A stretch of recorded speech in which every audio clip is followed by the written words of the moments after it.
6 meses después, el pueblo de Oak Creek respiraba un aire nuevo.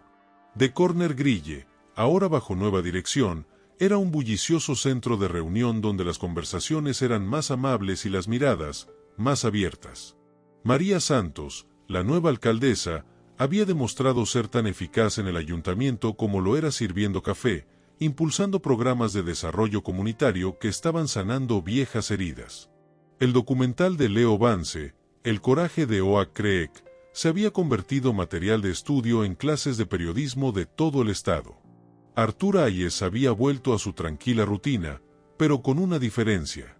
Ya no era una figura anónima. Era el señor Hayes, un pilar de la comunidad, un anciano estadista cuya dignidad silenciosa había provocado un cambio estruendoso. Su café de los martes seguía siendo sagrado, pero ahora a menudo venía acompañado de un respetuoso saludo del jefe de bomberos Miller o una rápida actualización de la alcaldesa Santos. Había encontrado la paz. Una tarde de jueves, mientras regaba sus rosales, sonó su teléfono. Era un número desconocido. ¿S.R. Hayes? Dijo una voz de mujer, profesional pero con un matiz de cansancio. Él habla. Mi nombre es Angela Foster. Soy detective en el condado de Riverside. Sé que esto es inusual, pero me dieron su número con la esperanza de que pudiera ayudar. Tenemos una situación aquí con un veterano de edad avanzada. Artur se enderezó, el recuerdo de su propia terrible mañana aún fresco en su memoria. ¿Ha sido agredido? ¿Necesita protección? Hubo una pausa en la otra línea. No, señor. Ojalá fuera tan sencillo. Nadie le ha puesto un dedo encima. Están usando el propio sistema para destruirlo. Lo están desangrando con multas, avisos de expropiación y acoso legal. No puedo arrestar a un bufete de abogados por enviar una carta. Por eso lo llamo a usted. No necesito un testigo. Necesito a alguien que entienda la dignidad bajo presión. Artur miró su casa, el césped bien cuidado, la bandera estadounidense ondeando suavemente en el porche. Tenía 73 años. Las batallas, creía, habían quedado atrás. Pero la voz de la detective resonó con una frustración que él conocía muy bien. Dígame más, dijo Artur, sentándose en los escalones de su porche. Riverside. Una semana después. Riverside no era Oak Creek. Era un barrio urbano, una colección de pequeñas casas y bungalows históricos que alguna vez fueron el corazón de una próspera comunidad de clase trabajadora. Ahora, el barrio estaba rodeado por el frío cristal y acero de la modernidad. En la distancia, un rascacielos con el logo de Apex Development Group se cernía como un buitre. La detective Foster, una mujer afroamericana de unos 40 años con una mirada aguda que no ocultaba su empatía, recogió a Artur en la estación de tren. Gracias por venir, señor Hayes. Sé que es mucho pedir. Algunas luchas lo valen, detective. ¿Cuál es la situación? Apex quiere todo este terreno, explicó Foster, mientras conducía por las calles llenas de baches. Planean un complejo de condominios de lujo. La mayoría de los residentes son ancianos o familias con ingresos fijos. No pueden luchar contra un ejército de abogados. Apex les hace ofertas de compra ridículamente bajas y si se niegan, comienza el ablandamiento. La detective se detuvo frente a una pequeña casa de madera, impecablemente cuidada. El césped estaba perfectamente cortado y un jardín de rocas de estilo japonés adornaba el patio delantero. Era un oasis de orden en medio de la decadencia circundante.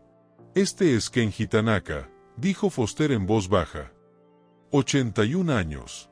Veterano de la Guerra de Corea. Nació en esta casa. Su familia fue enviada a un campo de internamiento desde aquí mismo en 1942. Cuando regresaron, lucharon para recuperar su hogar. Él no se va a ir. Y por eso, es su objetivo número 1. Un hombre japonés-americano delgado y de pelo blanco abrió la puerta antes de que pudieran llamar. Se movía con la rigidez de la edad, pero sus ojos eran agudos. Hizo una leve reverencia a la detective y luego a Artur. Señor Hayes. Es un honor. He visto su historia, dijo el señor Tanaka, con una voz suave pero firme. Dentro, la casa estaba llena de historia. Fotos en blanco y negro de una familia sonriente, medallas militares exhibidas con orgullo junto a delicadas caligrafías japonesas. Sobre la mesa de centro, sin embargo, había una pila de papeles que rompía la armonía, cartas con membretes de abogados, avisos de infracción de la ciudad, órdenes judiciales. La semana pasada fue una multa de $500 porque mi valla, la que mi padre construyó en 1950, está 2 centímetros por encima del nuevo código de la ciudad, dijo el señor Tanaka, con un suspiro cansado. Este mes, es una audiencia de zonificación para declarar esta área deteriorada y apta para la expropiación forzosa. Dicen que es por el bien de la comunidad. No hay nada que yo pueda hacer legalmente, intervino la detective Foster. Todo lo que hacen es, técnicamente, legal. Es una guerra de desgaste. Están esperando a que se quede sin dinero o sin esperanza. Arthur asintió lentamente, examinando la pila de documentos. Esto era diferente a Kyle Becker. No había un villano al que apuntar con una cámara. El enemigo aquí era un sistema, una entidad sin rostro que usaba el peso de la ley como un martillo. La justicia instantánea no funcionaría aquí. Se sentó frente al señor Tanaka, no como un salvador, sino como un igual. Señor Tanaka, cuando me enfrenté a ese hombre en el restaurante, mi mayor ventaja no fue la llamada de mi hijo. Fue que todo el mundo estaba mirando. El señor Tanaka lo miró, una chispa de comprensión en sus ojos cansados. Nadie nos está mirando aquí, dijo en voz baja. Arthur se inclinó hacia adelante, su voz tranquila pero llena de la misma determinación de acero que había mostrado en The Corner Grille.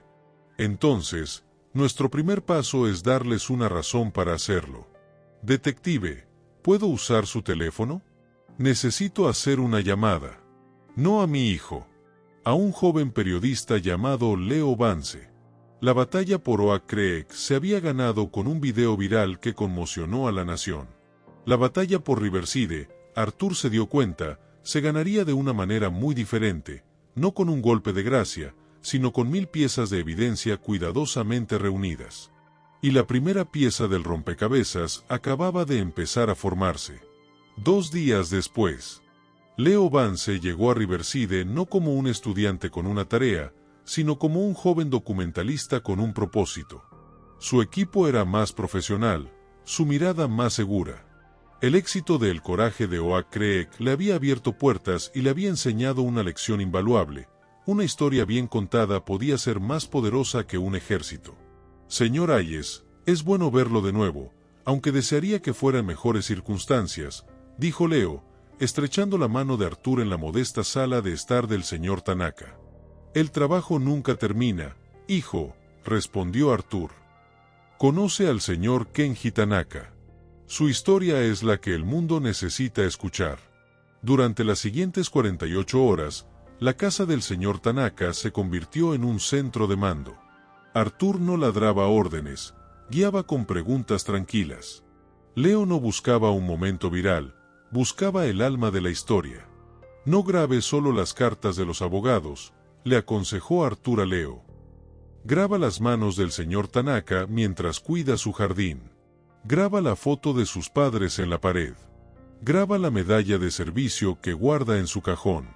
Apex quiere que esto sea sobre bienes raíces y códigos de construcción. Nosotros haremos que sea sobre un hombre, su hogar y la promesa que este país le hizo. Siguiendo el consejo de Arthur, también buscaron a otros. La detective Foster les proporcionó una lista discreta de otros residentes que habían recibido avisos de Apex. Al principio, la gente tenía miedo. Una viuda de 70 años, la señora Díaz, temía que se metieran con sus hijos. Un joven mecánico, dueño del último taller familiar de la zona, temía perder su licencia comercial. Esa noche, en la sala de estar del señor Tanaka, Arthur se dirigió al pequeño y temeroso grupo. En mi pueblo, todos guardaron silencio porque tenían miedo, dijo Arthur, su voz resonando con una calma autoritaria. Y por ese silencio, un buen hombre fue agredido. El silencio no los protegerá. Solo le dice al matón que puede seguir adelante. No les pido que griten. Les pido que no se escondan. Permitan que el señor Vance cuente sus historias. Unámonos. La dignidad de Arthur era contagiosa. Al final de la noche, Leo tenía 3 entrevistas más programadas. Habían formado el embrión de la coalición de residentes de Riverside. La sala de reuniones del ayuntamiento era estéril y desalmada, diseñada para agotar la energía de cualquiera que entrara. Los miembros del consejo parecían aburridos, casi indiferentes. En una mesa, se sentaba el equipo de Apex Development. Su líder no era un matón como Kyle Becker, sino una mujer de unos 30 y tantos años con un traje caro y una sonrisa afilada. Se presentó como Jessica Thorne, vicepresidenta de Desarrollo Comunitario. Su voz era suave, su lenguaje corporativo y absolutamente despiadado. Proyectó una presentación impecable en la pantalla. Representaciones en 3D de relucientes torres de cristal, parques verdes y familias sonrientes. Usó frases como revitalización urbana, maximización del potencial económico y transición demográfica positiva. Con cada palabra, pintaba a los residentes actuales no como personas, sino como un problema a resolver, un obstáculo para el progreso. Entendemos que el cambio puede ser difícil para algunos, dijo, con una condescendencia apenas velada. Pero nuestro proyecto traerá empleos, seguridad y un aumento significativo en la base impositiva de la ciudad, beneficiando a todos en Riverside. Cuando llegó el turno de los residentes, el señor Tanaka se acercó al podio. Llevaba su mejor traje.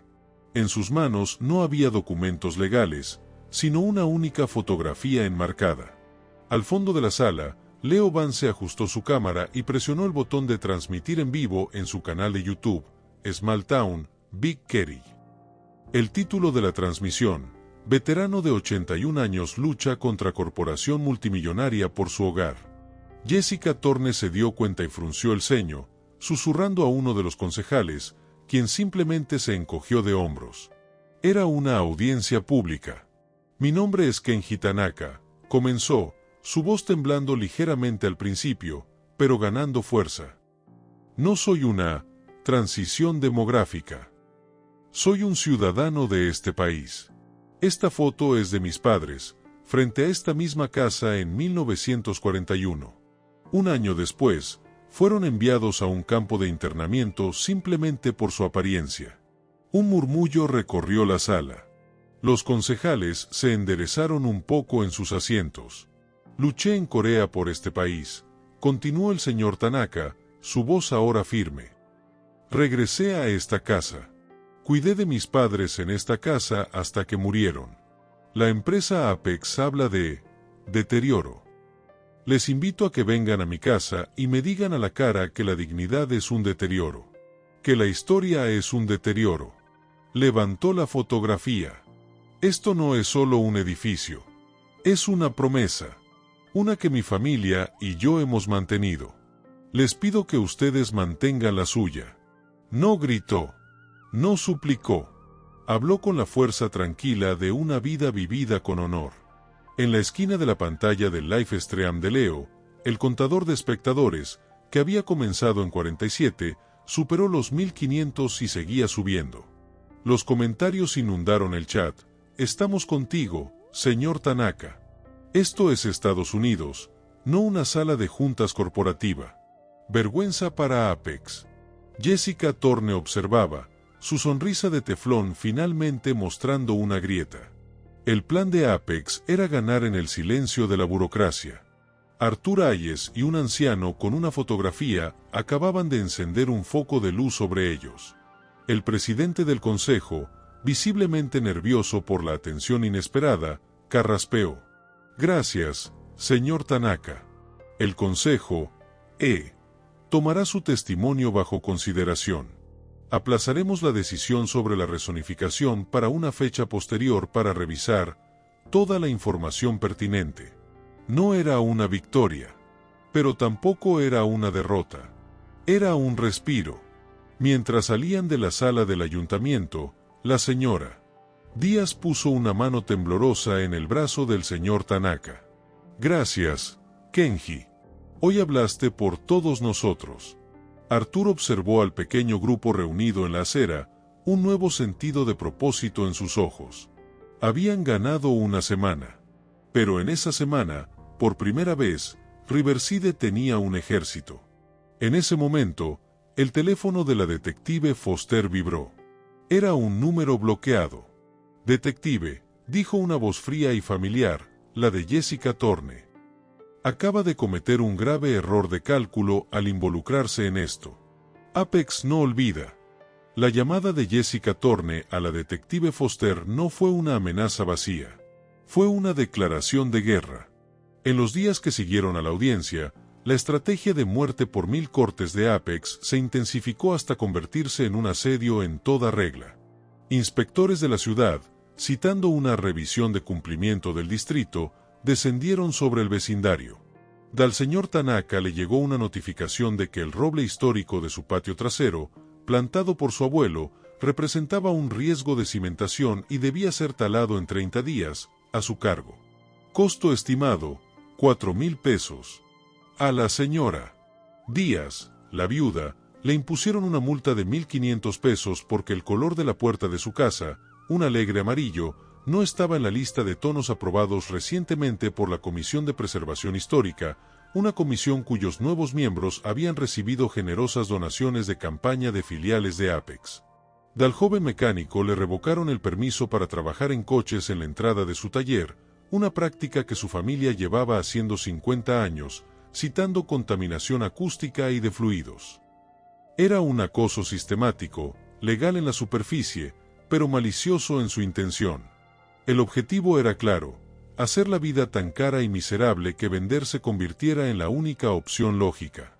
Mientras tanto, Leo Vance trabajaba incansablemente. Lanzó una serie web semanal titulada Las caras de Riverside. Cada episodio, de 5 minutos de duración, se centraba en un residente, contando su historia personal y detallando la absurda multa o aviso que había recibido.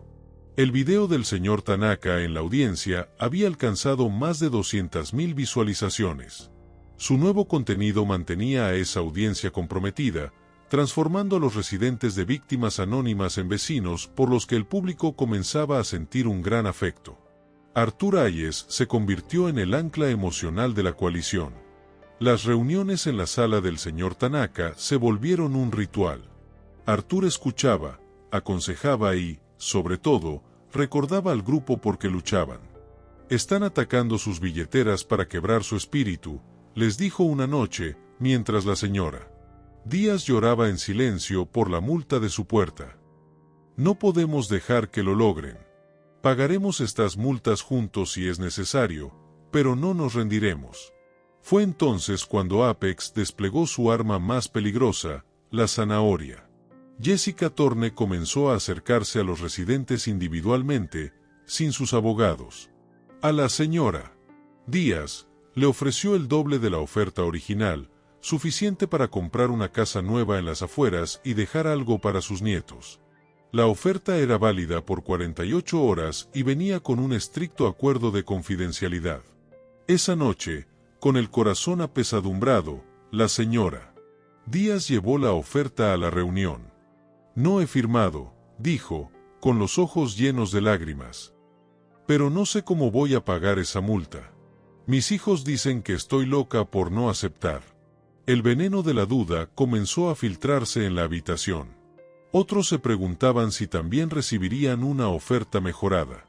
Arthur vio cómo la unidad que tanto habían luchado por construir comenzaba a resquebrajarse. Esto es lo que quieren, dijo Arthur, su voz firme cortando la tensión. Quieren que nos veamos unos a otros y veamos un obstáculo para nuestro propio alivio. Quieren que nos preguntemos, ¿por qué debería sufrir yo por la casa de mi vecino? Pero les pregunto, si la señora Díaz acepta, ¿quién será el siguiente? El señor Tanaka. Y si él se va, ¿quién sigue?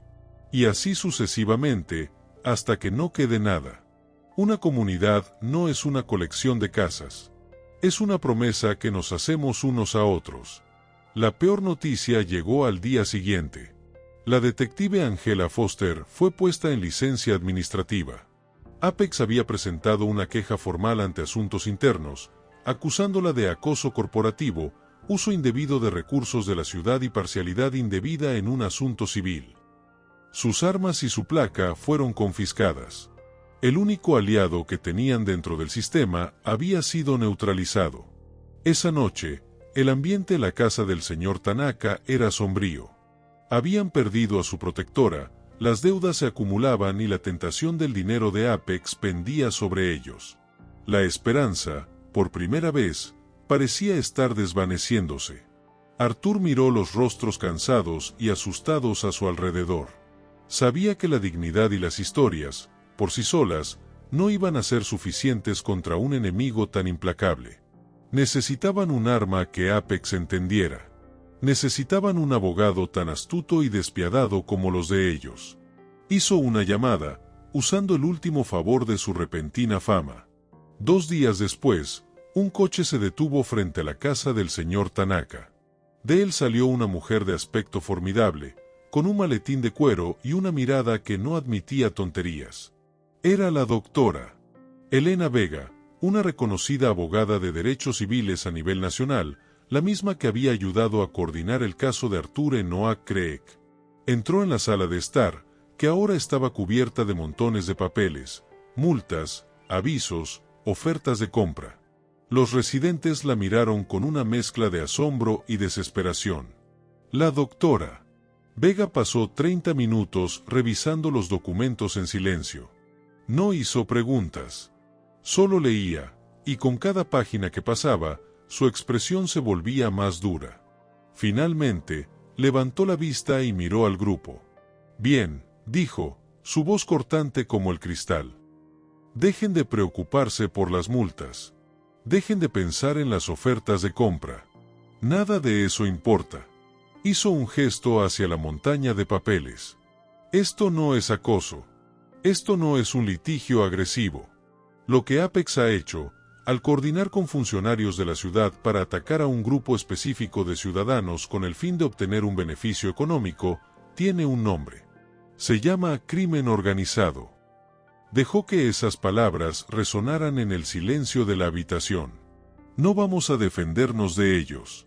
Vamos a demandarlos bajo la ley Rico. Vamos a por todo». La palabra crimen organizado flotó en el aire de la pequeña sala de estar, cambiando la atmósfera de desesperación a una de asombro electrizante. Por primera vez en meses, los residentes de Riverside no se sentían como víctimas, sino como combatientes. La doctora Elena Vega no perdió el tiempo. Su estrategia fue una ofensiva relámpago en 3 frentes, diseñada para despojar a Apex de sus armas más efectivas, el anonimato corporativo y la burocracia. En menos de 72 horas, la doctora Vega presentó una demanda federal bajo la ley Rico. Pero no solo demandó a Apex Development Group. Nombró explícitamente a Jessica Torne, a 3 miembros del Consejo Municipal y a 2 inspectores de la ciudad como co-conspiradores en una empresa criminal diseñada para privar a los ciudadanos de sus propiedades mediante la extorsión y el fraude. Al mismo tiempo, presentó una orden judicial de emergencia para congelar todas las multas, avisos y procedimientos de expropiación contra los residentes de la coalición, argumentando que eran herramientas de la conspiración. El efecto fue inmediato. De repente, ya no era una corporación sin rostro contra un grupo de ancianos. Eran individuos, con sus carreras y reputaciones en juego, enfrentando cargos federales graves. El escudo corporativo se había hecho añicos. La doctora Vega se reunió con Leo Vance. «Tu trabajo ha sido excelente, Leo, pero es hora de cambiar el tono. Ya no contamos historias tristes. Contamos la historia de cómo un grupo de ciudadanos valientes está destapando una red de corrupción masiva que llega hasta el ayuntamiento». La serie web de Leo, Las caras de Riverside, se relanzó con un nuevo y explosivo título, Riverside oculto, corrupción, corporaciones y coraje. El primer episodio bajo el nuevo formato detallaba la demanda Rico, mostrando los rostros de los concejales junto a las multas que habían aprobado. Leo, Guiado por la doctora Vega, comenzó a presentar solicitudes de la Ley de Libertad de Información, pidiendo correos electrónicos y comunicaciones entre Apex y los funcionarios de la ciudad. La historia ya no era sobre David contra Goliat, era sobre la verdad contra la corrupción. Artur Hayes y el señor Tanaka, revitalizados por la nueva estrategia, se enfocaron en el frente más importante, la moral de la comunidad. Organizaron una parrillada en el patio trasero del señor Tanaka, llamándola el Fondo de Defensa de la Unidad de Riverside. Invitaron a las noticias locales y a todos los vecinos, incluso a los que aún no se habían unido a la coalición. No fue tanto una recaudación de fondos como una demostración de fuerza. Ver al señor Tanaka volteando hamburguesas, a la señora Díaz sirviendo ensalada de papas y a Artur estrechando manos, todo mientras las cámaras de televisión filmaban, envió un mensaje poderoso: no estamos asustados. No nos vamos. Somos una comunidad. Apex, por primera vez, estaba contra las cuerdas. Y como cualquier animal acorralado, se volvieron más peligrosos. La represalia fue sutil y cruel. No podían atacar a los veteranos, así que fueron tras sus aliados. Una noche, el taller del mecánico fue vandalizado. No robaron nada, pero todas las herramientas fueron esparcidas y cubiertas de aceite, un acto de intimidación que le costaría días de trabajo limpiar. El hijo de la señora Díaz, que nunca había tenido una multa, fue detenido 2 veces en una semana por luces traseras defectuosas. Y luego, atacaron a la doctora Vega. Un blog político de dudosa reputación publicó un artículo anónimo acusándola de tácticas legales depredadoras y de explotar a los ancianos para su propio beneficio. La campaña de desprestigio estaba en marcha. El miedo comenzó a regresar. El vandalismo, aunque no se podía probar, olía a Apex. La gente temía ser el siguiente objetivo. Fue Artur quien los reunió de nuevo. Esta vez, no en la sala de estar, sino en el patio trasero del señor Tanaka, bajo el gran roble que Apex quería talar. «Miren este árbol», dijo Artur, su voz tranquila pero firme. «Ha resistido tormentas, sequías y el paso del tiempo. ¿Por qué? Porque sus raíces son profundas y están entrelazadas. Eso es lo que somos. Están tratando de cortar nuestras ramas, esperando que caigamos. Pero no entienden de dónde viene nuestra fuerza. Nuestra fuerza viene de estar juntos, aquí mismo. No dejen que su miedo los separe». Justo cuando parecía que la comunidad había encontrado su resolución, llegó el golpe más duro. Un juez local, conocido por sus vínculos con el sector inmobiliario, desestimó la orden judicial de emergencia, permitiendo que las multas y los avisos se reanudaran. La razón legal era técnica, pero el mensaje era claro: el sistema todavía les pertenecía. La noticia fue devastadora. Parecía que, a pesar de todo, el dinero y la influencia seguían ganando. Esa noche, mientras todos se preparaban para lo peor, sonó el teléfono de la doctora Vega. Era una llamada de un número oculto. «¿Hablo con la abogada Vega?», dijo una voz masculina, nerviosa y casi en un susurro. «No puedo decir quién soy, pero solía trabajar en el departamento de planificación de la ciudad. Renuncié la semana pasada». Hubo una pausa. Jessica Thorne no solo envía correos electrónicos. Tiene un servidor privado para las comunicaciones sensibles. Nadie lo sabe. Busquen los registros del servidor Apex Phoenix. Es todo lo que puedo decir. La llamada se cortó. La doctora Vega miró el teléfono. Una sonrisa lenta y decidida se dibujó en su rostro. No solo tenían un hilo del que tirar. Tenían el mapa del tesoro. La arrogancia de Apex finalmente les había proporcionado la pala para cavar su propia tumba.